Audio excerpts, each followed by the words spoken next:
Axel Monnier, donc notre correspondant aux États-Unis. Pascal, une bonne nouvelle. T'as passé un bon week-end? Oui, bien. Ça va, tout va bien? Ouais, cinéma, sport, tout le truc. La troisième dose? Troisième dose, rien. Bras gauche, rien du tout. Un vieux soldat. Ouais, je te trouve bien. Je te trouve bien en forme. Bonne nouvelle sur le front de la consommation de tabac. Les ventes de cigarettes ont encore chuté de plus de 6% l'an passé. D'autant plus remarquable que c'est la première fois en 5 ans qu'il n'y a pas eu d'augmentation de la fiscalité. Oui, c'est ça. C'est une étude qui a été faite à fiscalité constante, donc elle est très significative. Elle porte sur les quantités. Alors, on va voir qu'il faut la pondérer, mais en effet, recul de 6,5% du nombre de cigarettes vendues en France. On parle de l'année 2021.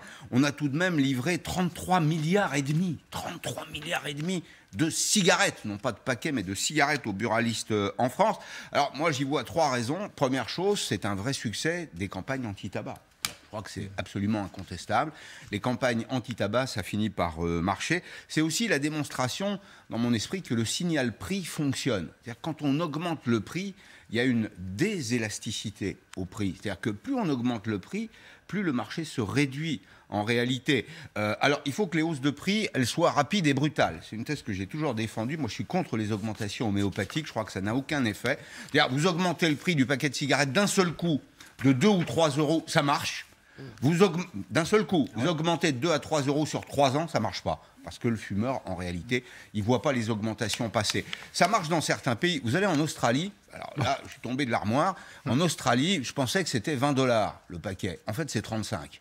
35 $. Vous vous rendez compte ? Remettez ça en francs. Mettez ça en euros, en francs. Qui aurait mis un billet de 150 ou 200 francs pour acheter un paquet de clopes? Ben, c'est exactement ce qui se passe en Australie. Et c'est une île. Là, il n'y a ni le Luxembourg, ni Andorre pour aller faire ses courses. Si t'en prends un par jour, si t'en prends un par jour, tu passes ton salaire.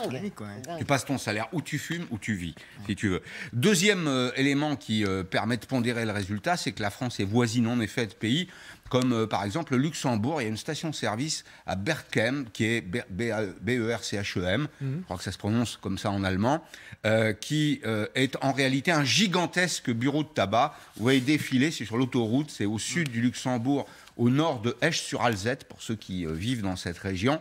Et là, on vient faire des courses. Et puis la troisième raison, c'est un substitut tabagique. Un dernier point, la cigarette, vous vous rappelez du débat qu'on a eu la semaine dernière, est-ce qu'il faut soigner ou non les non-vaccinés? Ils sont responsables de leur situation, est-ce qu'il faut les soigner? Dans le cas du tabac, c'est le seul cas pratiquement dans lequel le consommateur paye lui-même ses turpitudes, si je puis dire, puisque dans un paquet de cigarettes, vous avez une majorité, la majorité du prix que vous payez, c'est de la fiscalité, et notamment plus de 65% des droits à consommer. Les droits à consommer, c'est ce qui finance la sécurité sociale. Vous allez dire, les fumeurs financent eux-mêmes leur cancer ou le traitement de leur cancer. Et il y a de plus en plus d'applications pour arrêter de fumer, des challenges, des mois sans tabac aussi pour aider donc les fumeurs à arrêter. Je ne te parle pas du vapotage. Évidemment.